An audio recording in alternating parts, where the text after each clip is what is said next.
In a world built to break the mind, some men learn to rebuild it. They've lived years, even decades, locked inside steel and silence with no voices but their own. From mob bosses to spies, from cartel leaders to terrorists. This is how the world's most dangerous prisoners mastered the art of solitary survival. Before we go inside the walls, hit that subscribe button and turn on the bell, because what you're about to hear isn't fiction. It's real, documented, and disturbingly human. Solitary confinement, officially called administrative segregation, was designed to control chaos. But inside those windowless rooms, it does something far deeper. It rewires the human brain. For most people, being locked alone for even a few days can cause panic, paranoia, and hallucinations. For the inmates we're about to meet, it lasted years.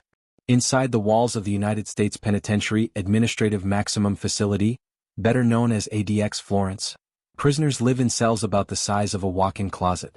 12 feet long. 7 feet wide. No direct sunlight. No contact. One former warden once called it a clean version of hell. Every sound echoes, the clank of food trays, the distant flush of a toilet, the hum of ventilation. There are no voices. No touch. Just time, stretching endlessly. Psychologists have documented what happens next. The brain begins to crave stimulation so desperately that inmates talk to insects crawling through cracks, or to themselves for hours. But amid this crushing silence, some of the world's most notorious prisoners learn to survive, even thrive, by building mental routines so strong they could outlast madness itself. Take Ted Kaczynski, the Unabomber, a former mathematics professor turned domestic terrorist. After his capture, Kaczynski spent decades in ADX, locked in near-total isolation. He was known to spend hours solving complex equations in his head, then writing letters to scholars and journalists. Even in silence, he created structure, a mental fortress no one could take from him. Then there was Ramzi Yousef, the mastermind of the 1993 World Trade Center bombing. Yousef was known for meditating for hours in perfect stillness, often refusing recreation time. When prison psychologists tried to evaluate him, they found a man emotionally detached, but mentally disciplined, using isolation as fuel for focus. Both men were condemned by the world outside. But inside their cells they had found the same truth. Survival in solitary is an art of control. You can't control time. You can't control the guards. But you can control your mind. And that, as every long-term solitary inmate learns, is the difference between sanity and collapse. By the early 2000s, human rights organizations began investigating what they called psychological torture. Reports from Amnesty International, Human Rights Watch, and the United Nations concluded that long-term isolation caused symptoms similar to post-traumatic stress disorder, schizophrenia, and even brain atrophy. But when they confronted the U.S. Bureau of Prisons, the answer was always the same. These inmates are the most dangerous men alive. We isolate them because we must. For the men in the cells, that justification didn't matter. What mattered was one question that echoed louder than the steel doors themselves. How do you stay human when the world forgets you exist? For most people, solitude is peaceful, a break from chaos. But in a Supermax prison, solitude becomes a battlefield. Every second ticks like a hammer against the mind. The silence isn't quiet, it roars. The walls start to feel closer, like they're breathing. And every thought becomes a weapon, or a wound. For high-profile inmates, this battle isn't just about endurance. It's about domination, over fear, over time, and over the creeping erosion of self. Robert Hanssen, the FBI agent turned Russian spy, knew this better than anyone. After his arrest in 2001 for betraying American intelligence, Hanssen was sentenced to life in ADX Florence. No parole, no contact. The same man who once manipulated double agents across the globe now spent 23 hours a day staring at gray walls. He wasn't allowed internet, news, or human conversation. His one daily hour outside the cell took place inside a cage the size of a small van, known as the dog run. Hanssen's mind began to fragment, not from guilt but from silence. According to psychological reports, he started writing imaginary letters to his past handlers, replaying conversations he could never have again. To survive, he turned his isolation into a spy mission, coding mental exercises, reenacting interrogations, and pretending to monitor his own thoughts as if he were still inside an operation. In his twisted logic, solitary became the new field. And that delusion kept him alive. But not every prisoner found survival in fantasy. Some built real, disciplined systems, like Joaquin El Chapo Guzman, the Sinaloa cartel boss. When El Chapo was extradited to the U.S. in 2017, federal authorities made one thing clear. He would never escape again. His cell in the Metropolitan Correctional Center in Manhattan was a prototype of psychological control. Lights on 24/7, no human contact, every conversation recorded, every letter screened. Lawyers reported that El Chapo's world shrank to 8 steps forward and 8 steps back. He complained that even the air vents were blocked. But instead of collapsing, Guzman did what drug lords always do. He adapted. He began structuring his days into strict routines. 100 push-ups before dawn, reading whatever Spanish magazines filtered through censors, and memorizing every detail of his surroundings, counting bricks, tracking guard shifts, even timing footsteps. For him, control wasn't luxury, it was life support. One of his lawyers later said, "They tried to make him a ghost. Instead he became a machine." Psychologists who study long-term solitary confinement call this phenomenon cognitive anchoring. It's when prisoners create fixed patterns, tiny rituals, to anchor their minds against the flood of nothingness. Former inmates from ADX, Rikers, and Pelican Bay describe similar techniques. Repeating the same prayer or phrase hundreds of times a day. Counting floor tiles. Visualizing places from childhood until they felt real again. Breaking time into mathematical sequences, minutes, hours, weeks, to simulate order. These small acts are invisible from the outside. But inside solitary, they're the difference between staying sane and vanishing mentally. One study from the Yale School of Medicine found that prisoners in prolonged isolation often experience brain changes similar to those caused by physical trauma. The brain literally begins to shrink from sensory deprivation. That's why survivors, the few who endure years without breaking, are often described as having unshakable internal order. They build mental empires in places where chaos reigns supreme. Inmates like Thomas Silverstein, one of the most isolated prisoners in U.S. history, embodied this concept. Silverstein spent 36 years in solitary confinement, the longest stretch in federal prison history. His isolation began after he murdered a prison guard in 1983, leading to an order known internally as no human contact. He lived in a concrete box under constant surveillance. No windows, no touch, no voice. Yet somehow he didn't go insane. He meditated. He drew. He wrote philosophical essays about control and consciousness. He told journalists that he imagined himself as a monk in a mountain temple, not a prisoner in a cage. "They can lock up my body," he once said, "but my mind's still free to go wherever it wants." When Silverstein died in 2019, even prison staff admitted they'd never seen mental discipline like his. He had turned solitary into a form of enlightenment, a dark version of Zen. For some men, isolation breaks them. For others, it becomes their proving ground. Inside the world's most secretive cells, these inmates discovered something ancient, that the mind, when stripped of everything, still fights to live. Because solitary confinement doesn't just reveal who you are. It reveals whether you can survive yourself. There's a point where even the strongest mind begins to crack. Psychologists call it the breaking moment. It's not when an inmate screams or lashes out, it's when he stops reacting altogether. When the silence no longer feels like punishment, but like home. In the isolation blocks of ADX Florence, Pelican Bay, and Louisiana State Penitentiary, these moments are common, unseen, undocumented, and terrifyingly human. In 2003, guards at ADX began noticing something strange in the behavior of Richard Reed, the so-called shoe bomber. He had once been defiant, proud of his mission even in defeat. But after months alone, something changed.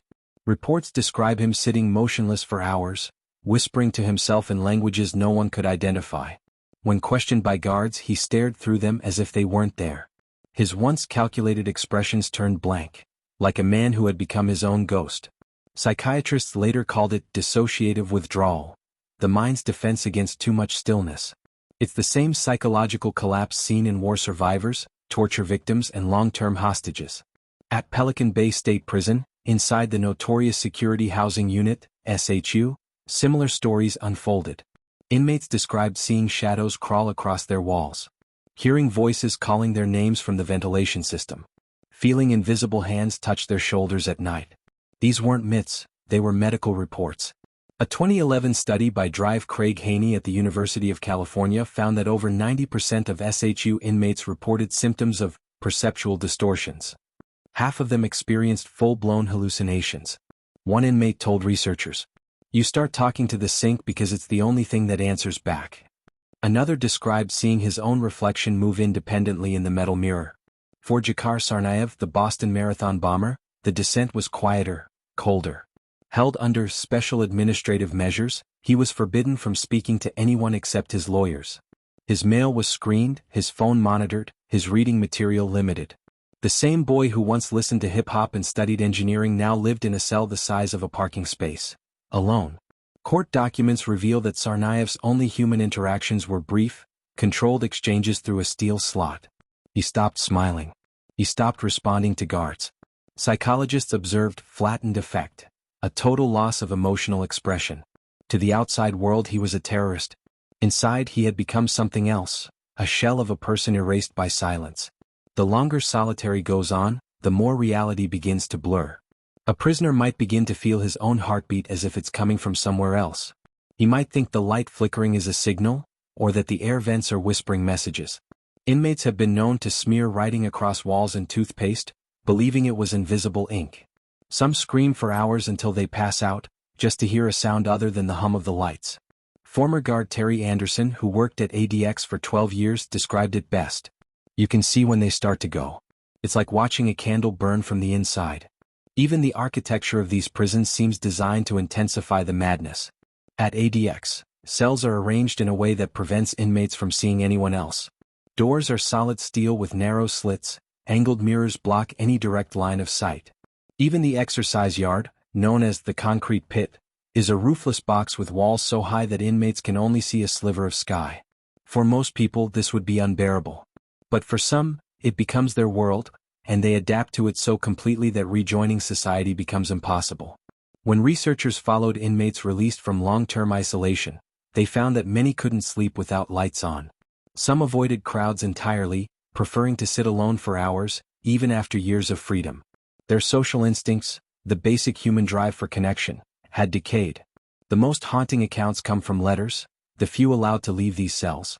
In one, a former Pelican Bay inmate wrote, "I forgot the sound of my own voice. When I finally spoke, it scared me." Another wrote simply, "I'm still in there even though the door opened." It's proof that solitary confinement doesn't just cage bodies, it cages time. And once time breaks, so does identity. In these dark corridors, survival isn't about winning anymore. It's about not vanishing.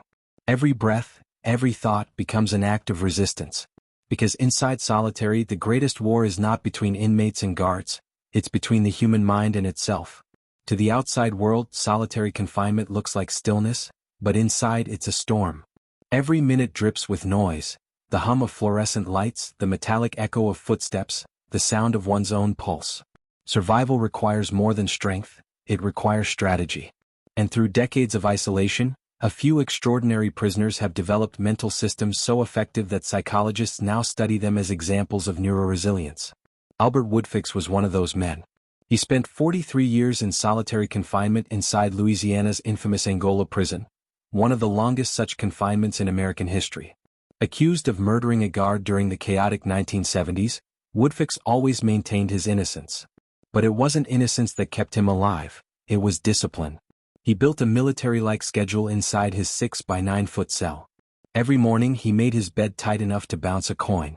He exercised for 2 hours, doing push-ups, sit-ups and running in place. He meditated afterward, visualizing freedom as vividly as possible. "They could control my body," he later said, "but not my mind, not my heart." Woodfox taught himself law, history and African liberation movements. He read hundreds of books, often borrowed through smuggled paperbacks and donated dictionaries. He shared lessons with other inmates by shouting through the vents, creating what they called cell block classrooms. Even after 4 decades in isolation, Woodfox emerged clear-headed and articulate. His memoir Solitary became a blueprint for how the mind can outlast the walls. Another case, Leonard Peltier, a Native American activist imprisoned since 1977, survived years in solitary through art and spirituality. Peltier turned his cell into a studio. Using scraps of paper and improvised brushes, he painted landscapes of tribal history and portraits of ancestors. Every stroke was a protest, every image, a bridge to a world he could no longer touch. His letters, now archived in universities, often speak of dreams. He described hearing the sound of drums in his sleep, seeing rivers, feeling the cold air of North Dakota against his face. It wasn't madness. It was mental migration, a way to leave the cell without ever leaving it. Across the Atlantic, political prisoners developed similar techniques. During apartheid in South Africa, Nelson Mandela endured 18 years of harsh isolation on Robben Island. His secret to survival was mental structure. Mandela recited poetry, quoted philosophy, and forced himself to recall every line of every book he'd read before imprisonment. He once said, "I am the captain of my soul, I must chart my own course even when the sea is black." He and his fellow inmates also used education as resistance. They formed what they called the University of Robben Island. Each man taught another. One taught law, another taught history, another taught Marxist theory. Knowledge became a weapon, one the guards couldn't confiscate. Psychologists studying long-term solitary survivors found repeating patterns. Those who organized their time, trained their minds, and created meaning were far more likely to survive intact. A 2014 Stanford study concluded that cognitive control, the ability to manage thought flow, was the most critical factor in resisting solitary's mental breakdown. When people gave themselves purpose, even imagined purpose, their stress responses decreased and neurochemical balance improved. Albert Woodfox did it with routine. Leonard Peltier did it with art. Mandela did it with knowledge. Different methods, same outcome, the reclamation of agency. Some used even more extreme strategies. In the 1990s, Irish Republican Army prisoners at H Block in Northern Ireland used storytelling to survive. They invented entire fictional towns, histories, and families, telling the stories aloud through pipes or vents. In doing so, they kept language and humanity alive. One former IRA prisoner told the BBC, "Every story kept me alive one more day. I could build a world with words." Inside U.S. prisons today, some inmates continue that same tradition. In SHU units, men use code taps, mirror signals, and paper kites, tiny letters slipped under doors, to communicate. They teach one another breathing techniques, 4x4 breathing, mind sweeps, body scanning, to calm the nervous system. Others memorize entire books word for word. A former Pelican Bay inmate reportedly memorized The Art of War by Sun Tzu and recited it daily. He told researchers, "It wasn't about killing the enemy was my thoughts." But not everyone can hold the line. For every survivor like Woodfox, there are dozens who break quietly, unseen. The U.S. Bureau of Justice once found that inmates in solitary are 5 times more likely to commit suicide than those in the general population. And yet, the few who endure, who walk out with minds still sharp, become something rare, human beings forged by silence. They come out slower to speak, quicker to think. They listen longer. They know that freedom isn't just walking through an open door, it's walking through it without fear of who you've become.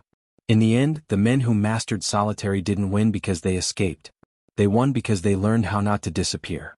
They found light where there was none. They turned punishment into philosophy. And in the stillness meant to erase them, they discovered a truth the world often forgets. Sometimes the loudest act of defiance is silence itself. For those who survive solitary confinement, freedom is not the end. It's another cell, just bigger, brighter, and filled with ghosts. When the steel doors finally slide open and the light floods in, it's supposed to be liberation. But for many inmates released after years in isolation, that light burns. It blinds. And the world outside feels louder, faster, and crueler than the silence they left behind. Because solitary confinement doesn't end at the gate. It stays, in the way they walk, think, sleep, and breathe. In 2016, when Albert Woodfox finally stepped out of Angola prison after 43 years alone, reporters waited with cameras and microphones. He smiled faintly, but behind that calm face, decades of conditioned caution lingered. He later told The Guardian, "Even after I got out, I'd wake up expecting the door to open with a tray of food. Freedom felt like noise. Too many sounds, too many people." Woodfox couldn't sleep in dark rooms. He needed the lights on, a reflex from his years in cells that never went dark. He found comfort in routine, folding clothes precisely, cleaning every surface, waking before dawn. Habits born in captivity had become anchors in the free world. But for many others, those same habits become chains. Psychologists call it post-isolation syndrome, a condition marked by anxiety, hypervigilance, and social withdrawal. It's rarely diagnosed, but its symptoms are unmistakable. Inmates who once longed for freedom suddenly panic in open spaces. Crowds trigger disorientation. Some flinch at simple human contact. A handshake, a hug, even a friendly tap on the shoulder. A former Pelican Bay prisoner named Marcus Johnson described it this way. "The first night home, I couldn't sleep in a bed. The mattress felt like it was swallowing me. I slept on the floor next to the wall, just like the cell. For months, Marcus couldn't eat without timing his bites, couldn't shower without counting minutes. His body was free but his mind still followed prison law. Control, predict, repeat. A study published by Yale Law School in 2020 found that over 60% of inmates released from long-term isolation developed symptoms of PTSD. Many reported hallucinations, nightmares, and emotional detachment lasting years after release. One man said he couldn't stop hearing the buzz of fluorescent lights, even in total silence. The report described solitary confinement as a neurological injury disguised as punishment. Brains rewired by isolation struggle to process stimulation. Neurons adapt to deprivation. When that deprivation ends, chaos floods in. Even reintegration programs struggle to bridge that gap. Many halfway houses are noisy, crowded, and socially intense, the exact opposite of what solitary survivors can handle. Some inmates beg to return to prison not because they miss it but because they understand it. One chilling example is Jack Powers, a former ADX Florence inmate. After years in solitary, Powers was released in 2017. He later confessed that he would walk into quiet rooms and panic if he couldn't see a wall in front of him. He told interviewers, "The world is too big now. I used to dream of freedom. Now it's the thing I fear most." He moved into a small studio apartment, kept the blinds closed and rarely spoke to anyone. Even freedom, he said, felt like surveillance. And then there are the relationships. Imagine spending decades with no touch, no conversation, no gaze from another human being, and then being expected to love, parent, or socialize again. Albert Woodfox once described sitting at a restaurant after release. The clatter of dishes felt like an explosion. Everyone was talking, laughing, moving. My brain couldn't catch up. I realized I'd been living in slow motion for 40 years. Some solitary survivors say they lose the ability to make eye contact. Others forget how to interpret facial expressions. Joy, anger, confusion all blur together. The basic social grammar of human life fades, replaced by the instinct to avoid attention. The human brain is built for connection. When you remove that connection for years, the rewiring isn't reversible. Even with therapy, many never fully return. Dr. Stuart Gracian, a psychiatrist who has studied hundreds of solitary inmates, concluded, solitary confinement creates a permanent alteration in how the brain regulates fear and emotion. The person who comes out is not the person who went in. Yet despite the trauma, many of these survivors carry a quiet wisdom, a haunting clarity about what silence can teach. Albert Woodfox used his experience to advocate for reform until his death in 2022. He told young activists, "The body can be caged but the spirit is harder to break. But don't glorify that endurance, it comes with scars you can't see." Leonard Peltier still paints in prison, sending messages of peace through art. He once wrote, "Isolation taught me that freedom isn't about walls. It's about what you refuse to let die inside you." For every story of survival, there are hundreds of broken lives. Men and women who leave prison but never truly leave solitary. They sit in small apartments, afraid of noise. They walk down streets and feel invisible. They close their eyes at night and still see concrete. Because the walls don't vanish when the door opens. They just move into the mind. Solitary confinement was never just a punishment. It was a mirror, one that showed what happens when you strip a human being down to nothing but thought. Some survived it through discipline, some through madness, and some never made it back at all. But every story you've heard here, from Albert Woodfox's quiet strength to the ghostly halls of ADX Florence, reminds us of one brutal truth. Isolation doesn't only cage the guilty, it cages humanity itself. As viewers, we have the luxury of stepping away from these walls. They don't echo for us. But for thousands still inside, the silence is endless. If this story moved you, if it opened your eyes to what happens when punishment becomes psychological warfare, then hit subscribe, turn on the bell, and share this documentary. Because the more people who understand what happens in the dark, the harder it becomes for the world to ignore it.